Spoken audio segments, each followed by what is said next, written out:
y'all? LocsNLoad firearm reviews here today.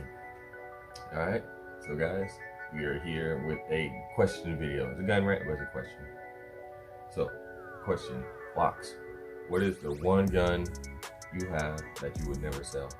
Like, not necessarily like your favorite, but the one gun you just can never sell. And so, my answer is my BRN 180S. It's 10.5, 5.56, 223 version of the old school AR 180 that made by Brownells. So this is one rifle or firearm I have I can never sell. All right, so I got my mag, it's empty because people. All right, so Locs, what makes this one your favorite versus everything else? Well, one, it stands out. This is the one firearm I have that is different from all the other ones. Right? No other AR I have looks and functions like this one. Right? Granted, the functionalities is kind of the same, but there's still some differences about this versus a normal AR-15, especially a direct impingement AR-15. This one is a piston-driven, I think it's a short stroke piston-driven system, and so all the operating system is up here, right, and versus it being in here on a normal direct impingement AR-15. That means a number of things. That means increased reliability. That means as the weapon is firing, it's not getting as hot back here in the chamber area. It'll get hot up here, right? But as far as back here, it doesn't get as hot. Now that can add to reliability, the length of service for your parts, so your parts don't wear out as quick. Things like that. And also, probably one of my favorite things is that since the firing operating system is up here, there's no buffer. So I can actually fold this brace or stock, whichever one you have, and shoot this thing folded. And so it adds that compactality. That's a word, compactality. Yeah, it's a word in Wakanda now. It's a word in Wakanda now, compactality. Right, so it has more compactality, right? Yes. In any of my other AR-15s. Now on this one, I don't have the folding brace because I didn't like that SB tactical triangle brace, because when you put it on your shoulder, it likes to wiggle. Alright, so you're aiming straight, but it's got like this little kink to it. Didn't like that. It wasn't very stable. It's doable, but really annoying. Just got on my nerves. So I took it off and kept this SBA3 brace. Works just fine. I can get a little pick rail adapter or a folding buffer tube from Midwest Industries, which I'll probably do in the future. And so I'll be able to fold this SBA3 brace and shoot this thing folded. And now you see how much shorter this thing is without the brace. And so perfect for a vehicle. This is honestly anytime I travel in my car or go out of state, this is the gun I'm bringing. Now this is the upper I use for short bus and everything, but I don't bring it with me. One, because it's kind of just made for short bus, so I got it for that. So I had to use it for shooting. I don't want to lose, my truck gun and my short bus gun. So I'd rather just lose one at a time, right? But this is the one I really wouldn't want to lose. This is my truck gun. It excels in the car. I love how the size and how I can stow it in the passenger seat right between the little center console thing and the seat. So you got this little wedge and it'll just sit up there perfectly. I love doing that. What my favorite place to have it, because as it's sitting right there, I can reach down, grab it, pull it up, and use it. And so it's very advantageous that way, and I love the size of it. If I can have it folded, that'd be a little bit better. The way it is straight. Another thing that makes it unsellable. A lot of you guys know me from the NFAC formations. Now, if you look at the pictures, like this thing is iconic now. Like I couldn't. This thing is so iconic to the Black community. Like, if I had the choice, if I had to give it away, I would either give it to my kid or I would give it to like the Black History Museum. Because this thing is just iconic. You look at the pictures, you see more pictures of like this thing versus anything else. So it's hella iconic. A lot of people see this rifle and the magazine, the Kente, and they're like, oh, you're there, that guy, or they'll remember from the YouTube channel or something like that. It's something that's iconic. It's almost like the LocsNLoad rifle, right? You know, people see this and it's like, oh, you're that guy, right? You know, so we have, to me, this rifle, you know, it gets used a lot.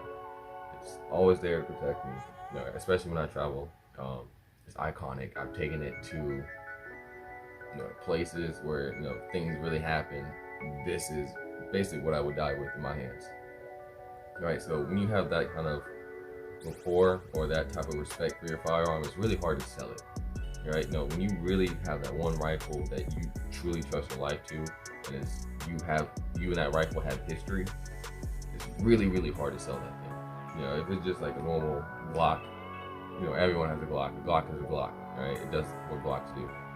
But this is a little different, right? This stands out. I like it. It stands out. It reminds me of me. You know, I stand out when I go, even when I go to gun shoots. You know, I stand out.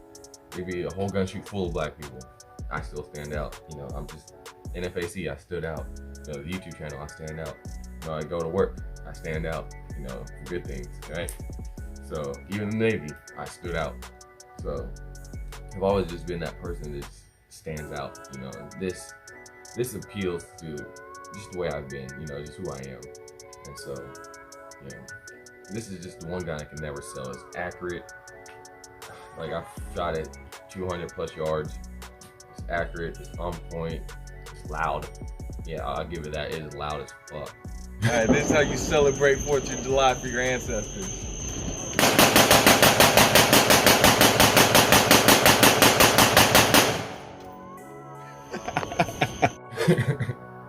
But it's still a great gun. The only thing I really want to do is take this muzzle device off. Not that it's bad or anything, but you know, I'm in the works of getting a YHM Turbo 2 suppressor. I've had it for a while. The paperwork shit has gotten lost more than once, like twice now. And so just like, but anyway, take this off, put on a YHM muzzle device so I can have this suppressed.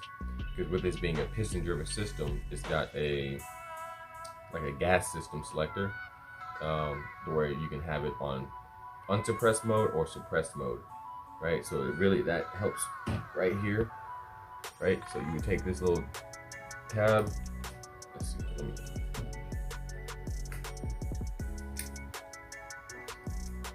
right? So right now it's in unsuppressed. So you see how I turned it? Now if I keep turning it, it's gonna go to suppressed mode, and it's gonna change how much gas is flowing through the system for suppression. And then when I'm done, I just move it back to unsuppressed mode, and then it'll fire in that, I guess, over gas mode. I wouldn't say over gas, but more gas than suppressed mode to help the system function reliably. All right, so this is honestly one of my favorite weapons. If I had to say what is one of the downsides, it gets hot. That's about it. You know, if you put 3-4 mags or more through this thing, this front end is really gonna start to heat up. But I got these rubber pads up here, and if you get like the Magpul little panels that you can pop into the M-LOK rails, those would actually really help, to the point that the heat problem really isn't that big of an issue. Even with these rubber pads, it's not that big of an issue, but yeah, during sustained fire, this front area will get hot. You know, it'll get warm. Recording. It's your barrel you use to put. That's using.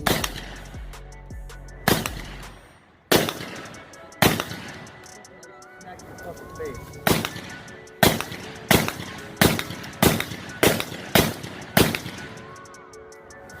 It's just fucking loud, boy. Now if you do prolonged fire, you know, I've had it when you do prolonged fire, like now you kind of grip it on here or here. Even this will get hot, you know. But that's kind of all ARs, you know. You shoot AR enough, the whole thing's gonna get hot, you know. The upper receiver's gonna get hot, the magwell is gonna get hot, the barrel and the handgun is gonna get hot, right? That's what happens when you're firing a lot of rounds. You know, your weapon system just heats up. So it's not that huge of a con. It gets a little bit hotter than like my 16-inch AR, but for obvious reasons. So, but besides that, one of my favorite ARs. I don't want to say perfect, but damn near on that lines. You know, there's a few things I want to upgrade, like the light. Granted, the X300 light is fine. I just want something with a little bit better on-off activation, because it kind of is a little stiff, but it's still good. It's a 1000 lumen X300 light, so it's reliable. You know, I got my SIG Sawyer 5X. I've had this on here, goodness, it's got to be at least 3 years now, right? At least 3 years. So, you know, this was sent to me by Optics Planet a while ago, and it's still on here. I don't know if you can see it. Okay, there it is. All right, so the dot still works. It's a shake awake, so you know, if I don't touch it, like the dot will dim out, like pretty much turn off. When you pick it up, the light dot will come on. By the time you even get in your shoulder, the dots looks like it never went off. So saves battery life. Takes AAA batteries, which is also perfect because you can get AAA a lot better than those CR123s or whatever it is now. Those little flat batteries, and flat circle ones. So you definitely get a lot more AAA. You get AAA at any gas station. Any gas station. I like the little bolt thing. It just adds like another standout feature.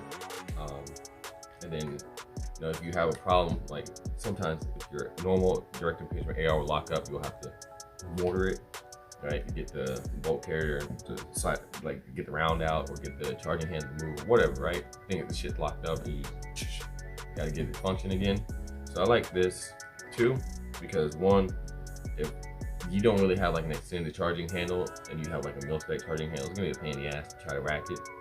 Two, I feel like you kind of get a little bit more, you do get leverage, but I feel like you bam real hard like that, or if I want to put it on the edge of this table and just like rack down on it to get that working, I can't.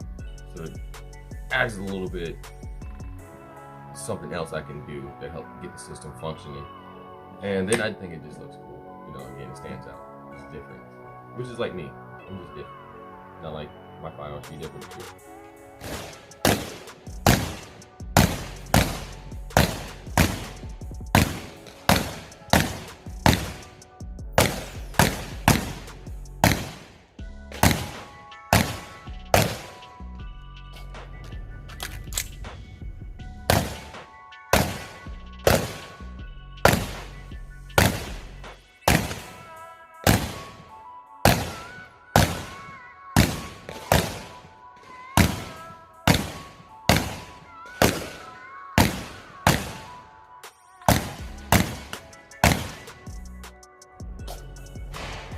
That's fine.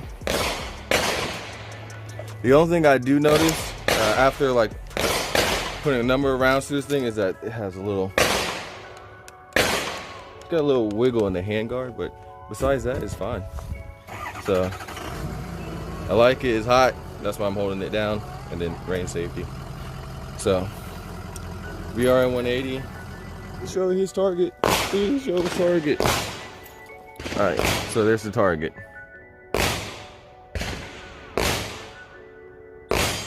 So as you can see, okay, there we go.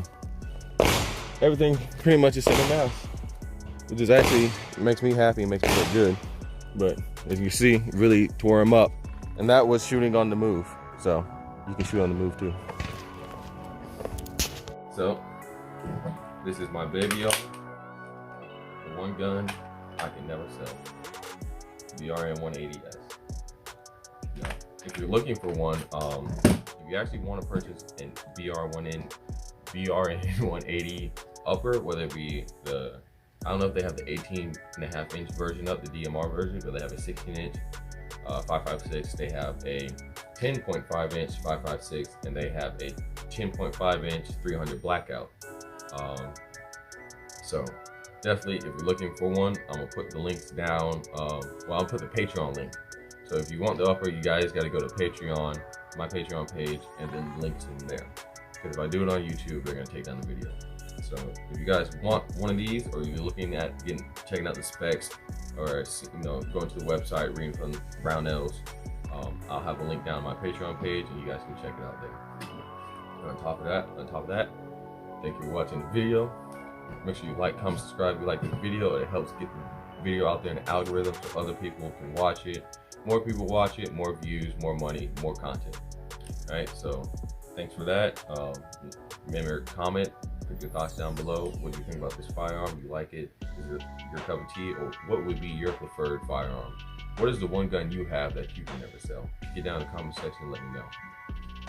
Patreon, since I cannot post links on YouTube, I will have a link to my Patreon page. It's $1 a month. I post gear, guns, and other firearm products on there that you guys can get to, and usually at a discounted price. If you're looking for firearms training, I'm here in Jacksonville, Florida. Also do CCW certificates if you're looking for your CCW license. I do travel, but you need at least 6 people or more for me to leave the state. So on top of that, thank you for watching. Stay dangerous. LocsNLoad out.